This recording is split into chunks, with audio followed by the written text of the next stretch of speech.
On vous en avait parlé il y a quelques semaines. Les Lyonnais pouvaient apporter des objets du quotidien à des artistes pour qu'ils soient transformés.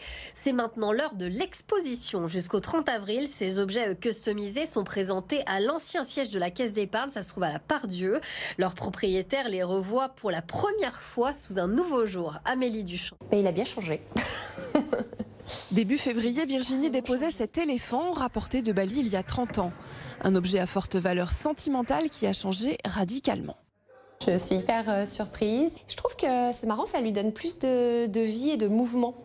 Ouais, je l'imagine. En fait, ce qui est drôle, c'est le nouveau regard que je porte dessus. Là où, quand il était oublié, et là, tout d'un coup, il a une nouvelle vie. Il va réintégrer du coup le domicile avec une autre inspiration. Et de l'inspiration, il en a fallu aux artistes qui ont customisé les 400 objets confiés par des Lyonnais. On a eu les grands classiques, tabourets, chaises, plateaux, et on a eu effectivement des objets très originaux tels qu'une portière de voiture, des robots mixeurs, des louches, des cuillères qui nous ont été confiés par les Lyonnais.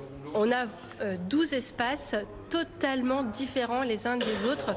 C'est vraiment à chaque fois une totale découverte et l'effet waouh qu'on peut vraiment ressentir à chaque espace. Des scénettes propres à chaque artiste dans lesquelles on retrouve une lampe, une radio vintage, une raquette de ping-pong ou encore ce jouet pour bébé qui a perdu toutes ses couleurs sous les pinceaux de l'artiste Polka. J'ai l'impression qu'à chaque objet, ça a été un espèce de défi en fait, parce que chaque objet avait un peu ses complexités en termes de forme, de support, enfin de matière, etc.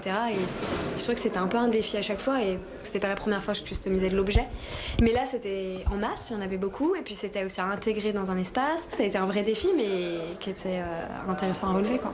Cette année, beaucoup de Lyonnais n'ont pas pu apporter leurs objets à temps pour qu'ils soient transformés, mais qu'ils se rassurent, une deuxième édition de l'événement est déjà dans les cartons.